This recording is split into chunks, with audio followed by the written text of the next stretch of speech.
يا أيها الذين آمنوا استعينوا بالصبر والصلاة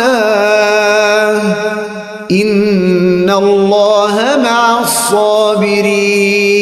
Ada hadis qudsi dalam riwayat Imam Bukhari. Allah memberikan apa? Semacam ancaman sekaligus janji, ancaman bagi musuh-musuh orang bertakwa dan janji kepada orang yang bertakwa kepada Subhanahu wa taala. Allah akan memberikan perlindungan secara langsung, secara khusus, ya kan, pada orang yang ingin mencederai orang-orang yang bertakwa kepada Subhanahu wa taala. Dan kriteria orang ini disebutkan dalam hadis ini. Siapa orang yang akan bakal mendapatkan perlindungan dari Allah Subhanahu wa taala ketika ada orang-orang yang iseng atau ingin mencederainya. Rasulullah bersabda, Allah berfirman, "Man 'adali waliyan faqad 'adantuhu bil harb." Barang siapa yang memusuhi waliku, aku nyatakan perang terhadapnya. Jadi Allah pasang badan kepada orang yang ingin mencederai waliullah. Siapa wali yang dimaksud ini? Al-Imam Ibnu Hajar Asqalani rahimahullahu taala ketika menjelaskan makna wali di sini, beliau katakan al-muwadzib ala taqwallah, yaitu orang yang bergegas melakukan ketakwaan kepada Allah.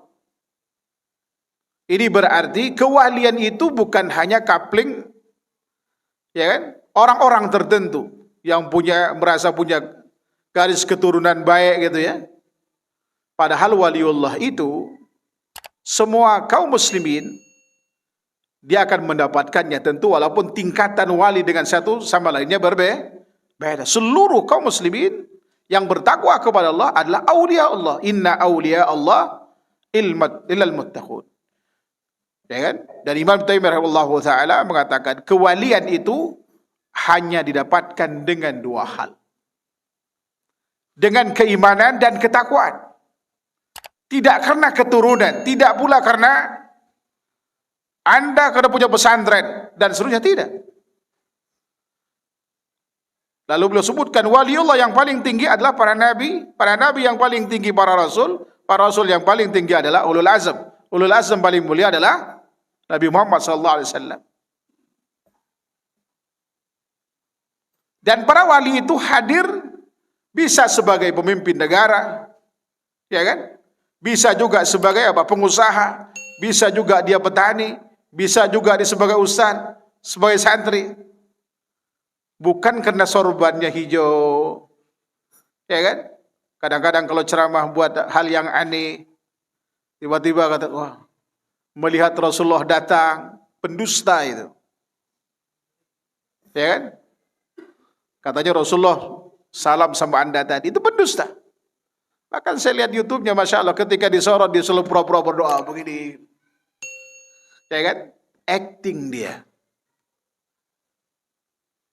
Ya kan? Padahal bacaan sholatnya aja nggak benar. Ya kan? Pengikutnya jutaan seluruh dunia itu. Waliyadzubillah. Lebih lanjut kemudian, Rasulullah katakan, "Wa ma taqarraba ilayya 'abdi bi syai'in ahabbu ilayya mimma aftaratu 'alaihi."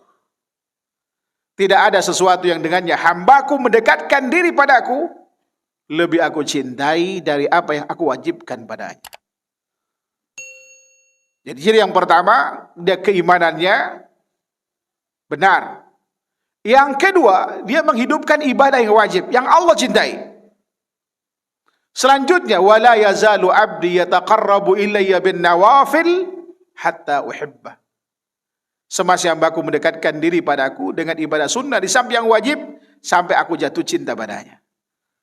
Ini ciri wali adalah imannya benar, gemar menghidupkan ibadah sunnah di samping yang wajib, alias dia senantiasa bertakwa kepada Allah tanpa melihat wajib sunnahnya amal. Selama itu disyariatkan, diamalkan. Dialah waliullah yang sebenarnya itu. Allah akan jatuh cinta kepadanya. Kalau Allah jatuh cinta padanya, inilah kemudian Allah akan pasang badan kepadanya. Sebab di hadis selanjutnya Allah katakan, fa idza ahbabtuhu, kalau aku telah mencintainya, fakuntu sam'ahu alladhi yasma'u bihi, pendengaran yang dengan yang mendengar adalah aku. Wa basarahu alladhi yabsiru bihi, dan penglihatan mata yang dengannya melihat adalah aku. Wa yaduhu alladhi yabtishu biha wa rijlahu alladhi yamzi bihima, tangan yang dengannya memukul adalah aku, kaki yang dengannya berjalan adalah aku. Artinya kata ulama, orang ini akan senantiasa dalam hidayah taufik Allah, sehingga pandangan mata, pendengaran telinganya, tangan dan kakinya tidak akan digunakan kecuali dalam ketaatan. Itu ciri wali yang sebenarnya. Nah, ini berarti kalau ada wali-wali atau yang dibilang wali, nggak pakai baju, aurat dibuka di mana-mana, tinggal di pinggir kali, ya kan? Gemarnya nonton dangdut, manggil dangdutan, ngerokok pas-pus sana sini, sholat kadang enggak, karena dibilang udah lepas dari syariat, pastikan dia bukan wali Allah. Wali syaitan. Jangan tergiur antum dengan orang yang datang kepadanya. Cuman saya nggak habis pikir. Yang datang itu pejabat, pengusaha, santri, kiai. Saya berpikir ini yang gila siapa sebenarnya? Dia ngomong apa, ditafsirkannya apa? Oh, lihat sedang ngomong katanya. Itu dianggap ngomong sama Allah, kok karamah itu. Subhanallah. Tuh lihat karamahnya wali ini. Padahal dia nggak pernah sholat, mandi pun jarang. Ini yang dianggap wali majrub itu. Waliyadzubillah. Kadang lihat perempuan dipegang pipinya, dicoret-coret gitu kan. Wah, dibilang wali. Bahkan ketika ketemu antara yang sableng dengan yang sableng, oh Masya Allah, lihat waliullah kedua sedang berbicara. Padahal ngomongnya nggak jelas. Bahkan ada yang duit dibuang-buang katanya. Duh lihat wali, duh nggak butuh lagi sama duit. Gimana nggak butuh? Coba antum, orang gila pinggir jalan kasih duit 1 miliar, diambil apa tidak? Dibuang sama dia, karena dia nggak sadar itu. Kalau tahu itu duit diambil. Ya kan? Jadi kalau orang senang sama duit misalkan, Rasulullah itu lebih kaya dari sahabat mulia Abu Bakar.